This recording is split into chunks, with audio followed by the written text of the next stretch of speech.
To talk more about this and what we've been doing at Databricks for the last 2 years to work on the Lakebase, I want to welcome my co-founder, Reynold Xin, to the stage.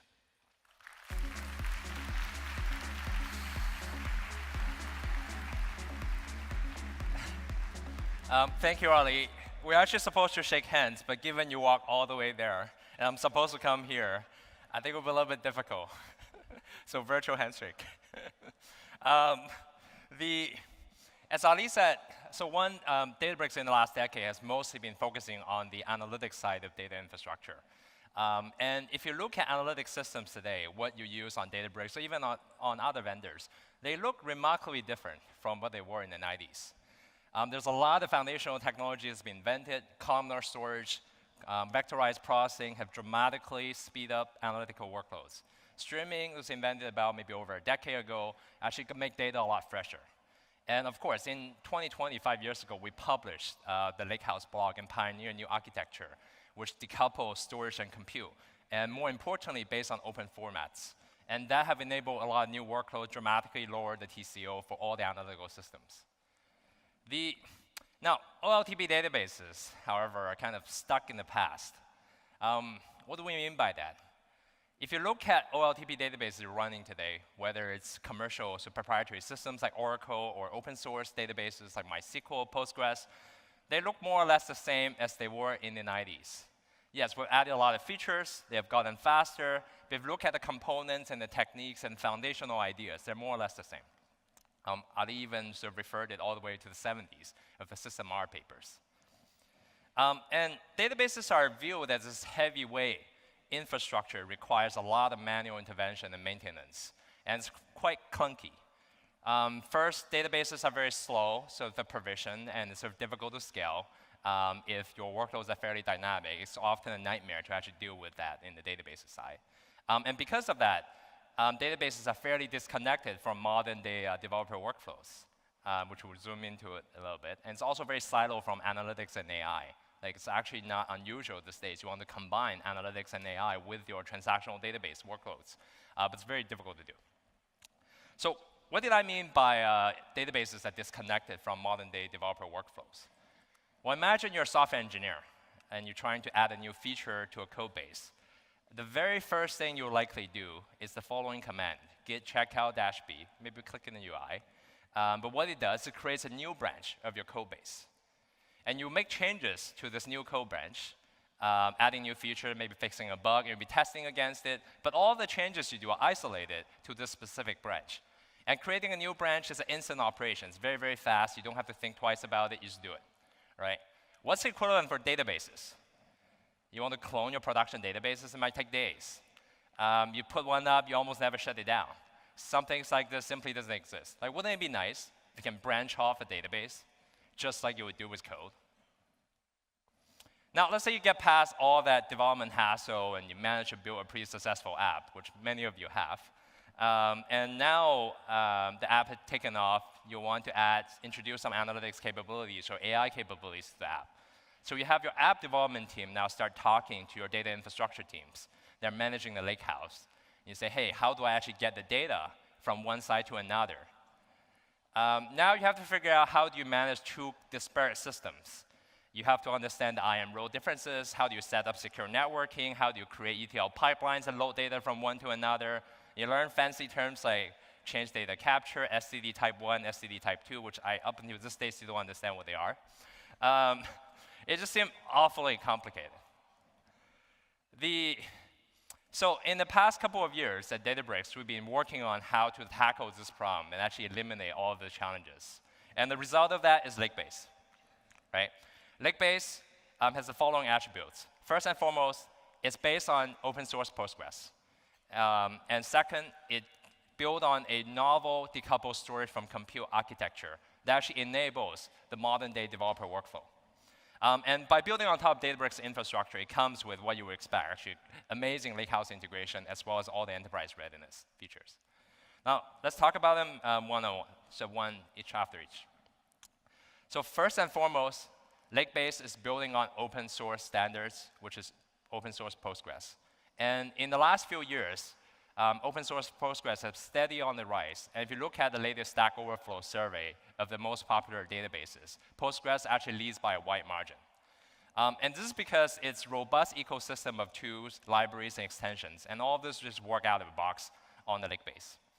And Lakebase can guarantee you single-digit millisecond latency at scale. The second most important part to Lakebase is building on a new novel separation of storage from compute architecture. And it actually has 3 layers to this architecture. At the very bottom, we're using data lakes, or object stores, to store the actual physical data. And object stores are the cheapest storage medium you can find. They're extremely reliable at scale. Now, one of the challenges that Ali actually referred to is that object stores were not exactly designed for the type of workloads that OLTP databases need. 100 millisecond query is plenty fast in the lakehouse for analytics, but 100 milliseconds is actually unacceptable for OLTP workloads. We need single-digit millisecond latency.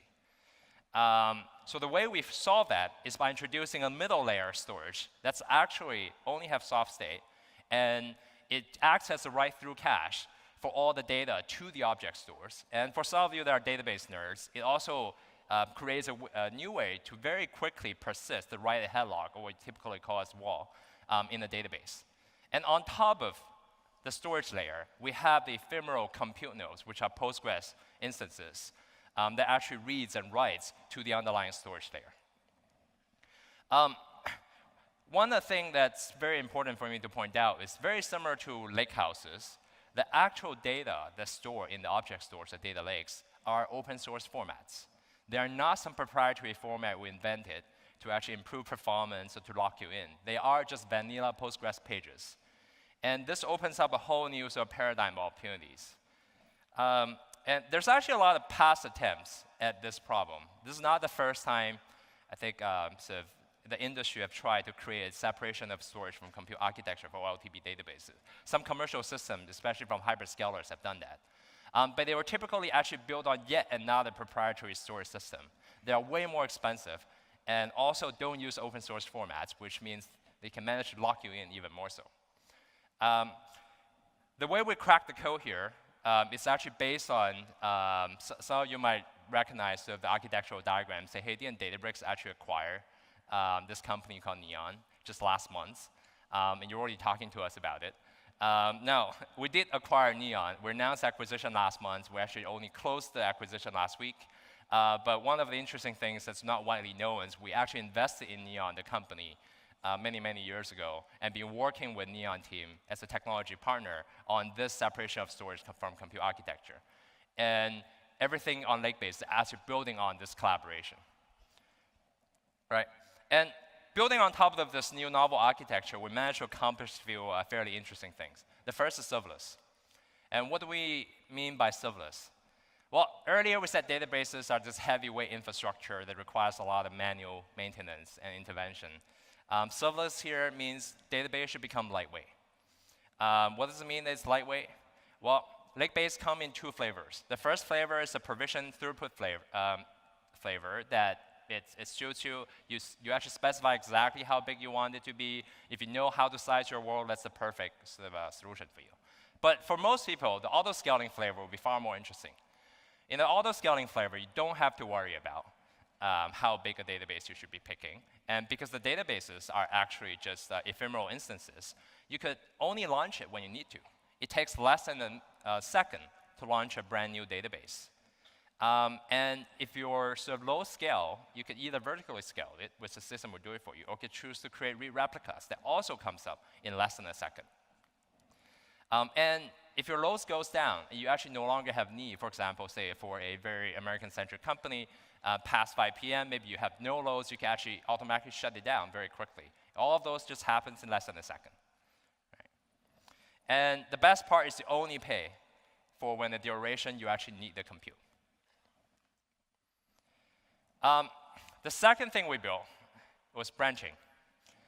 We talked about earlier how difficult it is to branch off a database and to apply modern development software practices to actual databases. It's very easy to do it with code, but it's very difficult to do with databases.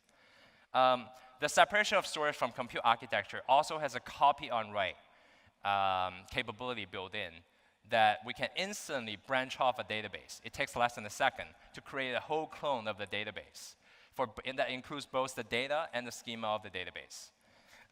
And because of the copy on write capability, you don't actually have to pay for extra storage unless you start making changes. And only the changes themselves will incur extra charge.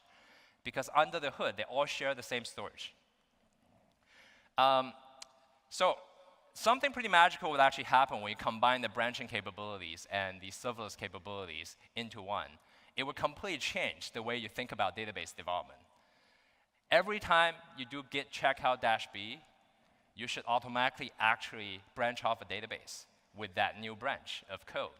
You should have them perfectly in sync, making schema changes. If you actually don't like your new code branch, and whatever changes they make to the database, it's just kill both the code branch and the database. You pay next to nothing, just like how you're paying for your code repository.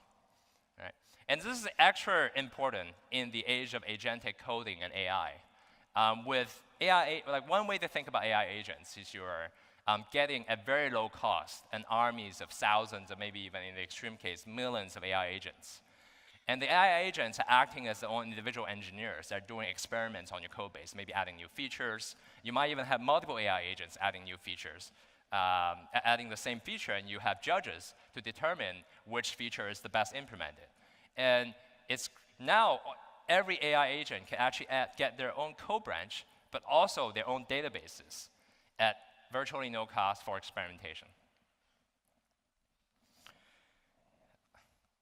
The separation of storage and compute, especially by leveraging actually open source formats underlying storage layer, also makes it super easy to synchronize data at very high throughput from one object store to another object store. So from one data lake to another data lake, from lakehouse to lakebase. And many of you, if you're an existing Databricks customer, given this is what we're doing, you probably actually expect this out of the box. You can publish any tables in the lakehouse into lakebase for real-time serving to get your 10 millisecond latency. And you can also do the reverse. You can very easily get the data from lakebase directly into the lakehouse, managed by UC, Unity Catalog, with a few clicks. And of course, by building on top of Databricks infrastructure, lakebases are sort of enterprise-ready. It comes with all the bells and whistles you expect, from security to compliance to governance. So, given lakebase, what can you do differently? Well, first, if you're trying to build a new app and you need a relational database, give lakebase a try. If you want to serve data, you have data today, whether it's machine learning, feature stores, or whether it's simple data pipelines to build, you want to serve that data, give lakebase a try. And if you have ETL pipelines, complex ETL pipelines that ingest data from a relational database into Databricks, which I know almost every customer does, give lakebase a try. It'll dramatically simplify your architecture. So with that, I would like to invite Holly Smith onto stage to actually give you a demo to visualize what it looks about.